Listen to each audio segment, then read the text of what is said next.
What would you do if your city lost 10% of its people in just a few months? Welcome to Robert's History. I'm Robert, and today I want to take you back to Philadelphia in 1793, when fear, courage, and uncertainty shaped a young nation. If you value thoughtful historical storytelling, please consider subscribing so you do not miss our future journeys into the past.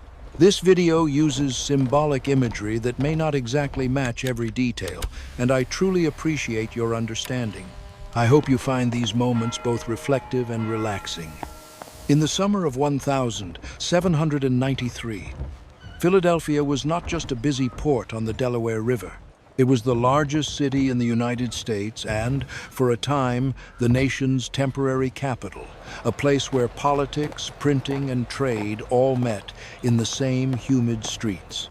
About 50,000 people lived there, and in warm months, the waterfront set the rhythm of daily life. Picture the heat lingering after sunset, the smell of the river at low tide, and the constant movement of carts from the wharves into town. Then, in early August, a frightening, malignant fever began to appear near the docks around Arch Street and spread into the tight, crowded lanes where the poorest residents lived. Many historians link the outbreak to the arrival of nearly 2,000 refugees from Saint-Domingue, present-day Haiti, fleeing revolution and violence. Along with them, the mosquito Aedes aegypti likely found its way into the city, carrying the yellow fever virus. With plenty of standing water in barrels, puddles, and yards, the insects multiplied quickly. But people in 1793 did not know mosquitoes could transmit disease. They searched for answers in the air itself, blaming miasma, foul smells, and even rotting coffee on the waterfront. And while you and I can name the vector today, they were trying to make sense of terror with the only theories they had. That misunderstanding shaped nearly every choice they made in those first weeks. As August turned into September, the fever revealed its full brutality. People who seemed healthy in the morning could be gravely ill by nightfall. The symptoms were terrifying and well documented by physicians and diarists of the time. Victims suffered intense headaches, sudden chills, and high fever. Their skin and eyes often turned yellow, giving the disease its name. In the most severe cases, patients vomited a dark substance known as black vomit, a sign of internal bleeding that usually meant death was near. This was not a mild seasonal illness. It struck quickly and without mercy. What frightened residents most was who it targeted. Unlike many common fevers of the 18th century, yellow fever cut down young adults in the prime of life. Strong workers, parents, apprentices, and merchants collapsed within days. Families watched their main providers die, sometimes one after another. By early September, the scale of loss was undeniable. Over the course of the epidemic, roughly 5,000 people died, close to 10% of the city's population. At the height of the crisis, more than 700 deaths were recorded in a single week. Imagine living through days when funeral carts moved constantly and church bells seemed never to rest. Fear drove an extraordinary flight. About 20,000 residents, nearly half the city, left if they had the means to do so. President George Washington departed, and much of the federal government followed. With national leaders gone and businesses shuttered, Philadelphia fell into administrative and economic paralysis. Courts suspended sessions, trade slowed dramatically, and ordinary civic life unraveled. The capital of the young republic became a city struggling simply to survive. As the death toll climbed, daily life in Philadelphia began to unravel in ways that were deeply human and painfully visible. People altered their behavior almost overnight. Handshakes disappeared. Friends who once lingered in conversation now passed each other with only a distant nod. Many residents avoided the sidewalks altogether and chose to walk in the middle of the street to keep away from houses marked by sickness. Those wearing mourning clothes were sometimes treated as if they carried danger with them. Neighbors kept their distance, not out of cruelty but out of fear that even a brief encounter might bring infection into their own homes. Contemporary accounts describe a city that felt emotionally fractured. Families closed their doors.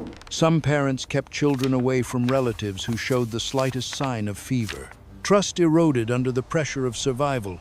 You can sense, in letters and diaries from that autumn, how isolation weighed as heavily as the illness itself. Community life, once the strength of the capital, became fragile and strained. The physical evidence of collapse was impossible to ignore.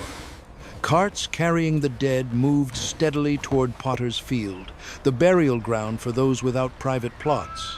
The sound of wheels over cobblestones and the sight of hurried burials became part of the city's routine. At the same time, other American cities reacted defensively.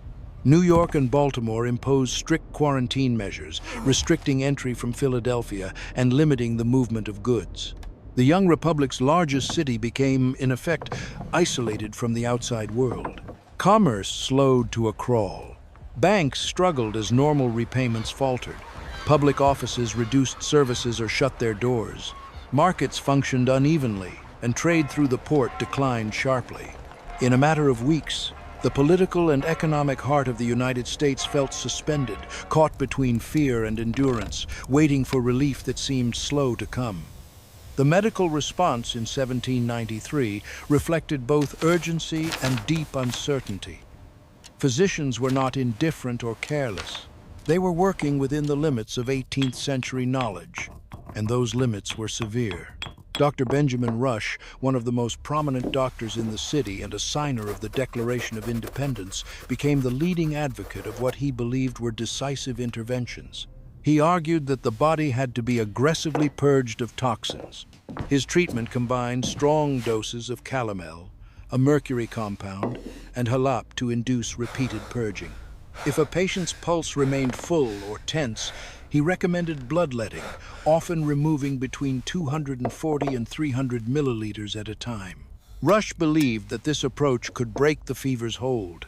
In practice, many patients became dangerously weakened, some slipping into coma or extreme exhaustion, though supporters insisted that others recovered under his care.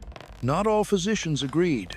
Dr. Adam Kuhn and Dr. Edward Stevens favored more moderate measures. They prescribed diluted wine, citrus drinks, and cooling treatments intended to reduce fever without draining the body. Stevens famously used cool water therapy in treating Alexander Hamilton. At Bush Hill Hospital, the French physician Jean Devastation rejected the most aggressive bloodletting but still practiced more limited bleeding, along with blistering, opium for pain relief, and the application of warmth to the extremities. He also encouraged acidic drinks rather than traditional bark remedies. From our perspective today, the central tragedy is clear. None of these doctors understood that yellow fever was transmitted by the mosquito Aedes aegypti. Without knowledge of the vector, even the most sincere efforts could not address the true cause. Medicine in 1793 was earnest, divided, and ultimately powerless against a disease whose mechanism remained invisible. While many fled the city, others chose to remain, and their decisions shaped how Philadelphia endured the crisis. Mayor Matthew Clarkson stayed and organized a committee of 26 citizens to coordinate relief. At a moment when much of the city government had withdrawn, this committee became the practical center of authority. They arranged for food distribution, organized nursing care, and tried to maintain some order in a city that felt on the edge of collapse. One of their greatest challenges was Bush Hill, an estate converted into an emergency fever hospital. Early reports described it in grim terms, with patients, the dying, and the dead crowded together in confusion and neglect. Conditions were so poor that some called it a human slaughterhouse. That began to change when Stephen Girard, a wealthy merchant, and Peter Helm took personal responsibility for its management. They improved sanitation, organized staff, secured supplies, and brought structure to the wards. Even with these reforms, mortality at Bush Hill remained close to 50%, a stark reminder of how limited medicine still was. The role of the Free African Society stands as one of the most significant chapters of this story. Led by Richard Allen and Absalom Jones, members of the black community stepped forward to nurse the sick and bury the dead when many others refused to enter infected homes.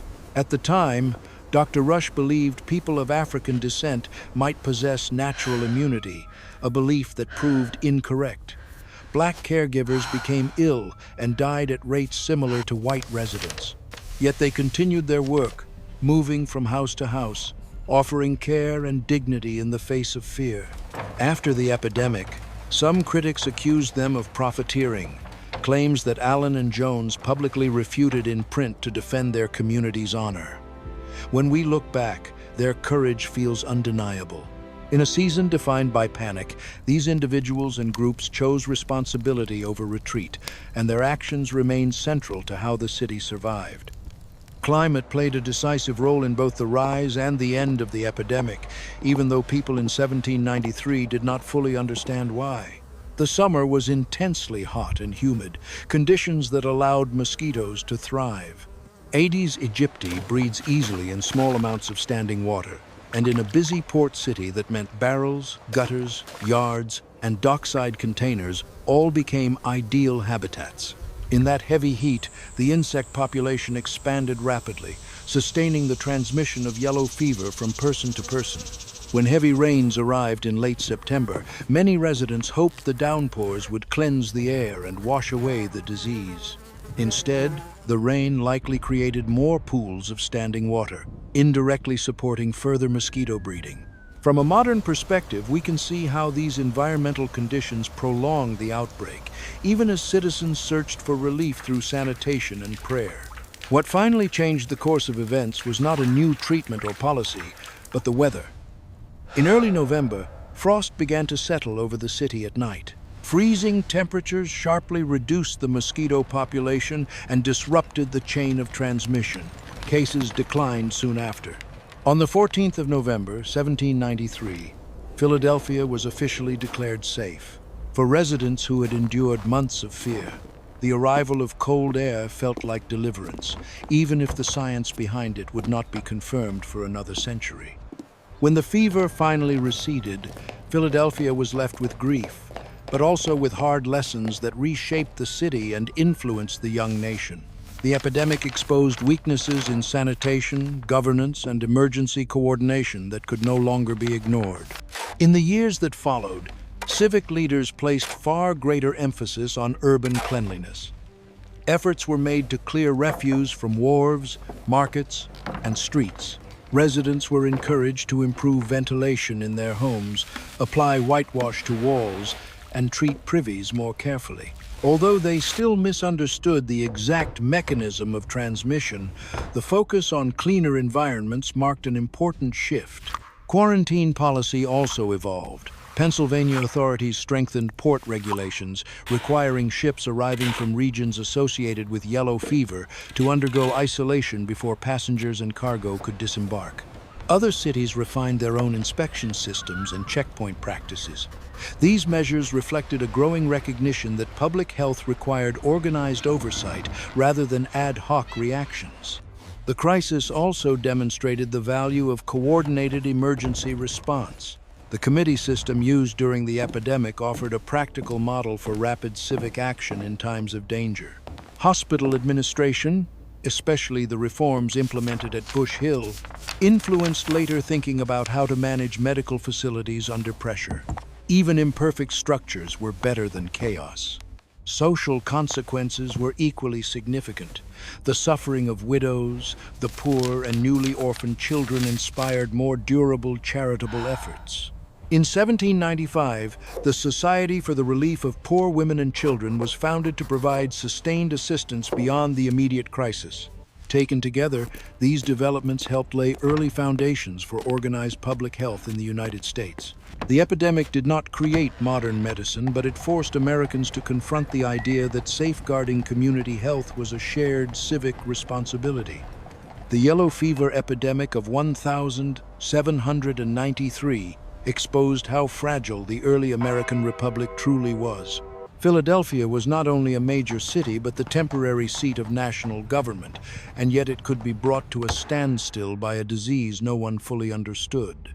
Leadership fled, institutions paused, and ordinary citizens were left to navigate fear with limited guidance. For a young nation still defining its identity, this was a sobering test.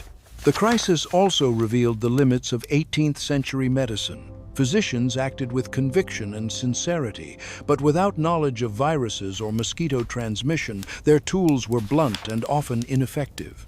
Looking back, we can see both their dedication and the constraints of their time. In terms of scale, the epidemic stands among the most devastating public health disasters of early United States history. Its memory endured in diaries, pamphlets, and later historical writing, shaping how Americans thought about disease and civic duty. Over time, it influenced broader debates about sanitation, quarantine, and the responsibility of government to protect public health. When we revisit 1793 today, we are not only studying a tragedy, we are witnessing a formative moment in the long evolution of modern public health. As I reflect on Philadelphia in 1793, what stays with me is not only the loss, but the humanity within it. A city of 50,000 was shaken by fear and silence, yet some people chose courage over escape. To me, this story is about responsibility in the face of uncertainty. It reminds us that public health progress was born from crisis and hard lessons. If this episode moved you, I would truly value your thoughts in the comments. Please consider subscribing to Robert's History so we can continue exploring the past together.